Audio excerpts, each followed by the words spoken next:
All right, today's lesson is on operation with functions.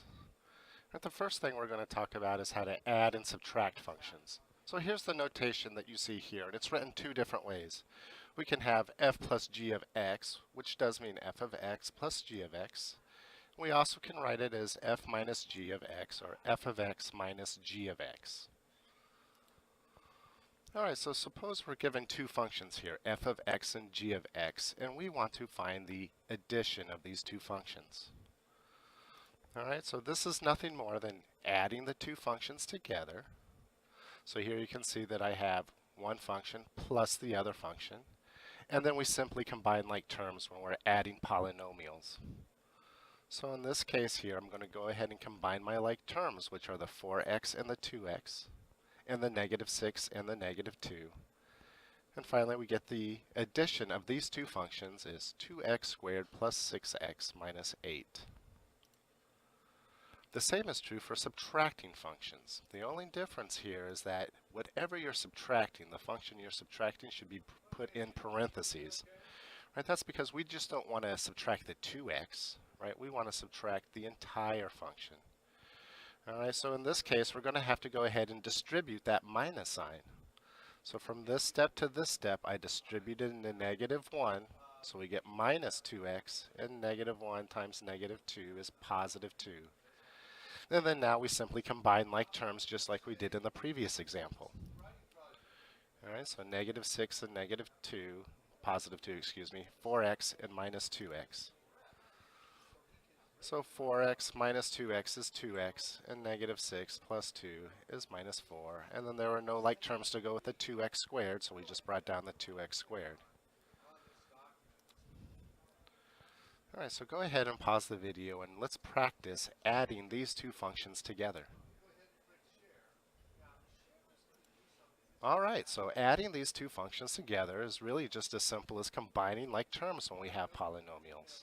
If we had rational expressions, then you would combine them using the rules for rational expressions, making sure you have a common denominator and so forth.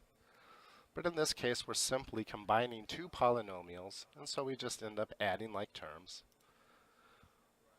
And x squared plus 2x squared is 3x squared. Minus 4x and plus 4x is 0x's, so that term's going to cancel. And negative 2 and a positive 9 adds to positive 7, so we get 3x squared plus 7. Now let's go ahead and pause the video and practice subtracting these two polynomials. All right, so f minus g of x does mean f of x minus g of x, so we're just subtracting these two functions. But what you should have done to make sure that you did is put the second function in parentheses to remember we're subtracting the whole function, not just part of it. So we end up having to distribute that minus. All right, and now we combine like terms. And finally, we get the answer 4x squared minus 3x minus 3. All right, so that was adding and subtracting functions. Now let's talk about multiplying and dividing functions. So the terminology here again is written two different ways. They both mean the same thing. G times f of x does mean g of x times f of x. Sometimes you see it written like this. F over g of x does mean f of x divided by g of x. And you'll see both notations used interchangeably. So let's practice multiplying g of x times f of x.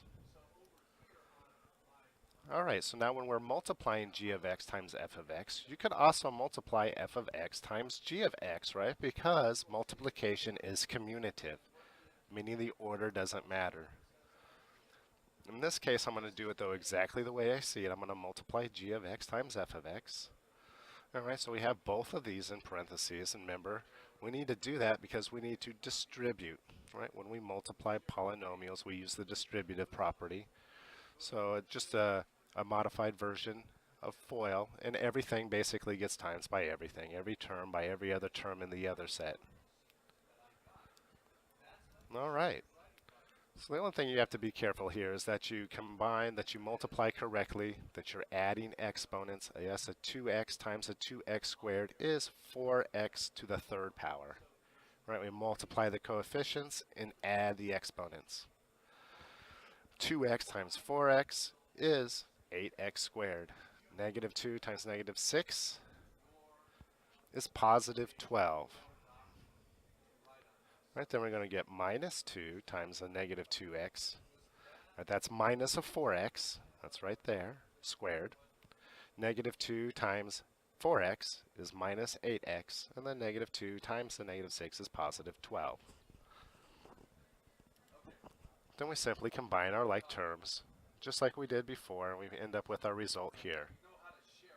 You would have gotten the same result, I said, if you had multiplied g of x times f of x or f of x times g of x. However, that's not the case with dividing functions, right? It matters the order that we divide in. All right, so this one here says f divided by g of x. So we got to take our f of x function and divide it by our g of x function. All right, so I'm going to write this out just like any division problem. And now in this case, I'm dividing a polynomial by another polynomial. At this point in time, you guys know how to do that. You could either use long division, synthetic division, or in this case, factoring and canceling out common factors to simplify this expression. So in this case, I notice that I can factor both of my expressions in the numerator and the denominator. So in the numerator, I'm going to factor out a 2, right, because every term here is divisible by 2. And then I'm going to go ahead and factor out a 2 in the denominator, because I notice that every term is divisible by 2 in the denominator as well. So I end up with this expression. It's not quite done yet, because when I'm noticing that this expression here, x squared plus 2x minus 3, can be factored and broken down more. All right, so when we factor that, remember we're trying to find two numbers that multiply to negative 3, but add to positive 2. We can do that because our coefficient of our squared term is a 1. Otherwise, you have to use factoring by grouping. So 3 times 1 is 3, right? And then to make it add to a positive 2, I have to have a positive 3 and a negative 1. So now they multiply to negative 3, but they add to positive 2. All right, so now to simplify from here, we cross out common factors. So notice that we have an x minus 1 term in both the numerator and the denominator. Those are going to cancel. And also our factor of 2 is going to cancel. And finally, we're just left with the result that x plus 3 is our answer. One of the things they do in your checkpoints too, when you're multiplying, dividing, and doing function composition, right, is we talk about the domain of the functions. That's important when especially when we're dividing or multiplying or doing function composition. All right, and the domain of the function comes out with, after we cross out our cancels here, we're looking at the denominator and we're making sure that we don't have a 0 down there. All right, in this case, all of our factors canceled out. All right, but where they canceled out, for example, this factor here of x minus 1 and x minus 1, we know from our previous lesson that that's going to result in a hole in the graph at x equals 1. All right, so in this case, we cannot let x equal 1. Notice that if I plugged in a 1 into the original equation up here, where I was dividing these two functions, it would result in a 0 in the denominator. All right, so then that is an undefined function, and in fact, we know from previous lessons that it's a hole in the graph there. Let's go ahead and practice multiplying these two functions together. So here we're just multiplying two polynomials. So go ahead, take a moment, pause the video, and multiply these two together. All right, so I simply write them out, both in parentheses. And now I'm going to use the distributive property to simplify. All right, so we get that x times x squared is x cubed. X times the negative 4 is minus 4x. Plus 2x squared minus 8. Then I'm looking for like terms. Let's see, I have a cubed term, a squared term, x. I don't have any like terms. The only other thing I can do is rearrange it into standard form, which means that we count down from the highest exponent to the lowest. So I went ahead and rearranged these two middle terms. All right, so that's the form you're going to see it in most often, although this answer is also technically mathematically correct. All right, take a moment and pause the video and see if you can divide these two functions. All right, so f divided by g of x does mean f of x divided by g of x. And again, in this case, we're dividing two polynomials. All right, so I go ahead and write that out. The next step should have been to see, can I factor?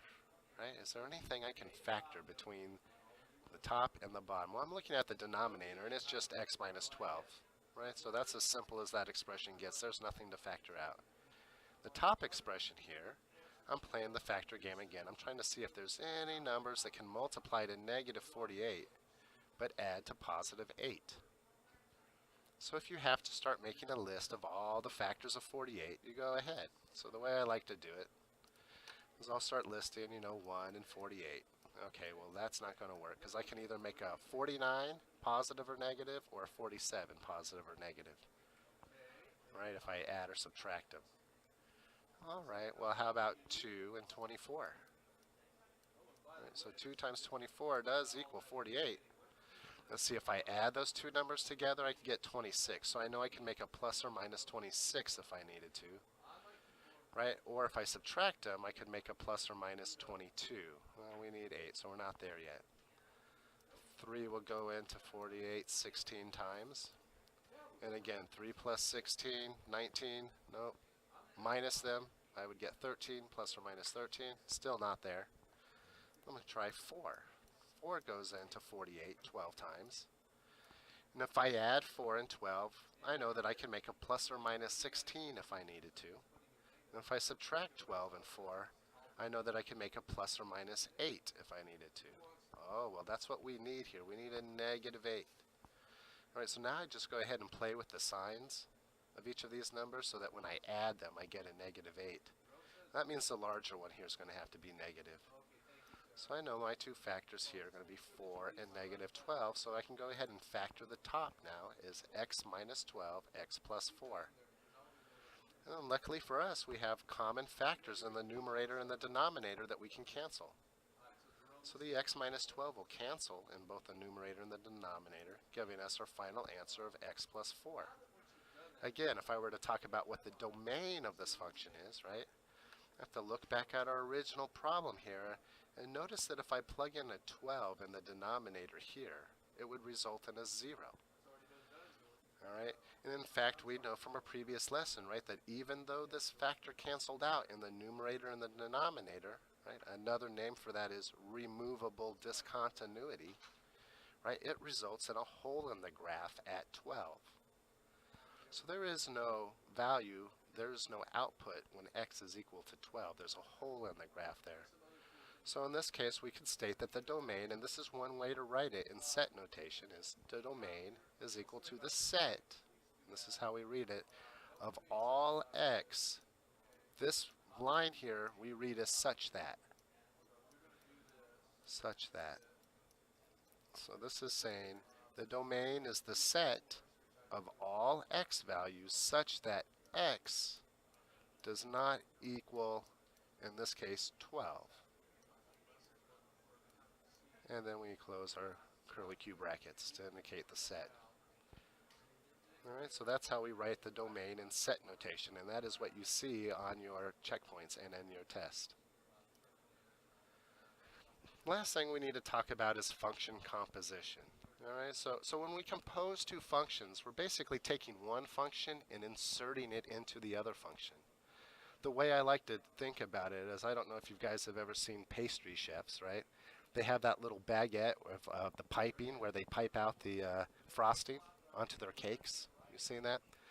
The way I like to think about it is you're scooping up one function inside that pipette in that little bag, and then wherever you see an x in the other function or the variable, you insert the whole function right there in place of that x.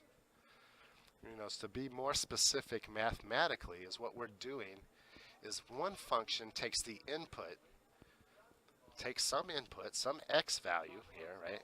It goes into some function f. Now function f performs whatever operation it does on it, and it generates an output. The output that it generates then is correctly described as f of x, right? That's the output. So we took in some number, we did some math to it, we got an output. Now that output is now going to become the input into our other function, in this case g. So we insert the output f of x into g of x. And then we get our function output g of f of x. Right? And that is kind of how you see function notation written, right, when we're doing function composition. All right, so one thing you have to remember about function composition, that it is not commutative. So remember when we were adding or multiplying functions together, the order really didn't matter. All right, because multiplication and addition are commutative. Order doesn't matter. But in this case, the order absolutely matters. F of g of x is not the same as g of f of x. So it matters which direction you're going. So just to illustrate that, let's take these two functions here. And first I'm going to compute f of g of x. All right, so I'm not evaluating a specific value here. I'm writing the new function. All right, so I look at the inside function, the one that's on the inside of the parentheses here, the g of x. That is what I'm going to scoop up, right? That what goes into my little pipette. So I scoop that whole function up. And then wherever I see the variable, the x in the other function, I paste it. Paste it in that spot. So I cut and paste in for x, wherever I see the variable, the entire function. All right, so in this case, if I replace this x here with 1 over x minus 2, then I'm going to get 1 over x minus 2. All of that is still being squared, right? Because we plugged it in here, and all of that function is being squared, not just a piece of it. So that's why we have to put it in parentheses, just like we were doing with the subtraction and the division. So here's our minus, and now I have to replace that with the entire function g of x, which is 1 over x squared. Or, sorry, excuse me, 1 over x minus 2. All right, so now from this point of view, maybe you see the answer left like this.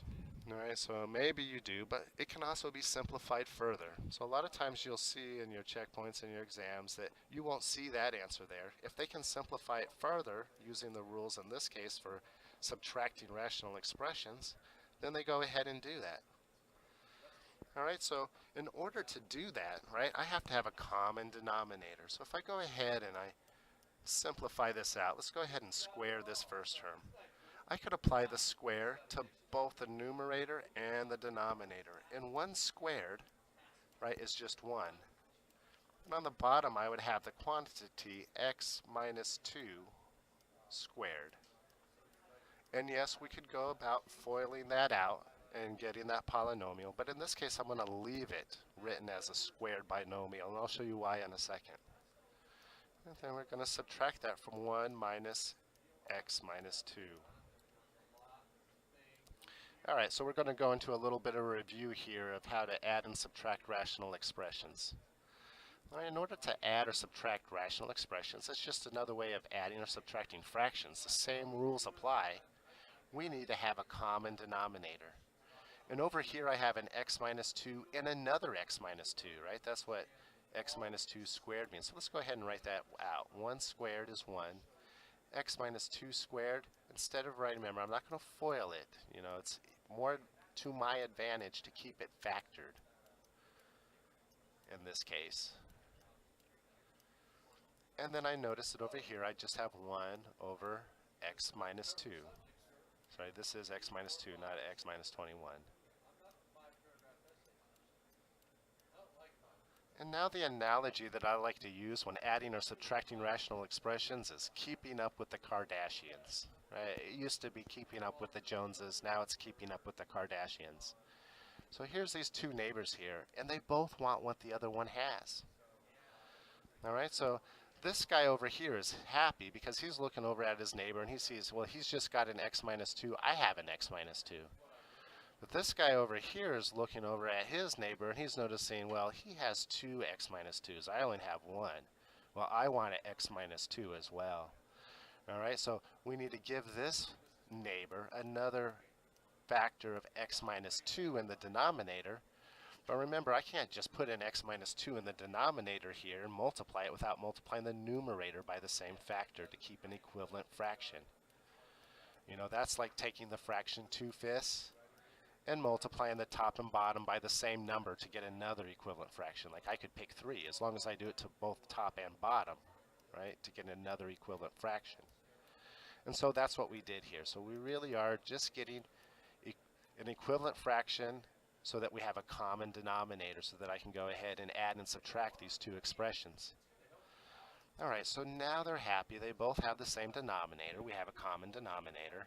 Now I can subtract the top. So on the top here, I'm going to have 1 minus, and here I would multiply 1 times x minus 2, right? But that just results in x minus 2. And then I'm taking the opposite of that. So notice that I keep it in parentheses like this. So I am subtracting that what's being multiplied up here. All right, and then in the denominator we have our x minus 2 times x minus 2. All right, so the last thing that I could do in this case is go ahead and distribute that minus on the top and combine like terms. So just so I can do a little side work over here, right? If I distribute that, I would have a minus x, and a plus 2. Then I could combine like terms here. All right, so 1 and 2 is 3, so we'd have a minus x here. Still that term is there, negative x plus 3. And in the denominator, we have our x minus 2 times x minus 2, or if you wanted to write it as x minus 2 squared, we can. Normally I leave it as factored form until the end, so I can do my cancellations in the numerator and the denominator if there are, but in this case there aren't. It won't have any like terms. So we can leave it like this. All right, so I guess another way that you could have wrote that is, you know, to factor out a negative 1 and write that as x minus 3. So you might see it written both ways. Still, we would have x minus 2 in the denominator. So that factoring out a negative 1 is useful when you notice that the numerator and the denominator have a factor that's almost the same, right, but the signs are just switched. Then you can go ahead and employ that little trick there of factoring out a negative 1. All right, so keep this answer in mind, right, as we solve this function composition. We're going to keep the exact same two functions, right? We're going to keep the same functions, but this time, instead of computing f of g of x, we're going to compute g of f of x. All right, so remember what we do here. We take the inside function, and we go ahead and plug that into the outside function, wherever we see an x in the other function. So I scoop up f of x. Here's f of x. I scoop it all up in my pipette. Right, and just like a pastry chef, right, I go to the other function and x marks the spot. Wherever I see that x, I paste it. All right, so I'm going to give you a moment. Go ahead and pause the video and see if you can simplify this function composition. Give yourself a chance. See if you can. If you have to go back to the other slide and rewind the video, go ahead and do that. All right, but your hint is cut, paste. All right, so let's go ahead and let's complete the function composition. So I'm scooping up f of x, it's the inside function, and I'm pasting it into the outside function, in this case our g function, wherever I see an x. So I'm going to replace this x with the entire function f of x, which is x squared minus x. Then we still have this minus 2 guy out here, so I'm going to subtract 2. All right, so now the only thing left to do, you know, this looks like a good answer. You probably would see the answer, maybe written like this, or maybe factored if we can factor it. Let's go ahead and factor the denominator, because I noticed that it can be factored. All right, so in this case, we're trying to find two numbers that multiply to 2 but add to negative 1. Those numbers are, of course, going to be 2 and 1, because only 2 times 1 is 1 over the whole numbers. And then I need them to add to negative 1, so I'm going to have to make the 2 negative. All right, so then this thing factors as x minus 2 and x plus 1. All right, in this case, we only have a 1 in the numerator, right? So there's no common factors I can factor out. All right, so that is the function composition. Now there's only one thing left to do, right? And that's talk about the domain, right? Define the domain of this function. All right, so when we have a fraction or a rational expression here, what we're concerned about is that we don't end up with a 0 in the denominator, right? That we don't end up dividing by 0. So in this case, it really was to our advantage, right, to go ahead and factor this, because now I can set each factor equal to 0 and solve. So x minus 2 is equal to 0, or x plus 1 is equal to 0. And then solving that, we get that x is equal to 2, or x is equal to negative 1. And now you got to think back to what we're actually accomplishing here when we're doing this. Right? We're actually finding out what value x can't be. Because notice if I plug in a 2 right here for x, right, then 2 minus 2 gives us a 0. If I plug in a negative 1 here for x, negative 1 plus 1 is 0. So if we were to graph this and go onto our graphing calculator, like my favorite is desmos.com, and graph this, is what you would see, right, is you would see two vertical asymptotes, right? One at x is equal to 2 and one at x is equal to negative 1. Right, so the graph would never cross or touch in those spots. All right, so finally now if we want to write out the domain in set notation, we're going to say that the domain, and there's my D meaning for domain, is equal to the set of all x such that x is not equal to 2 and right, x is not equal to negative 1. And then we close our set notation. Alright, so I hope that helps you out with your lesson 14 and your project. If you have any questions, you can go ahead and call, email, or message me. Make sure if you're watching this recording that you go on to the course announcements and click on Asynchronous Session 3 and submit the questions form. Remember, that's how I grade you.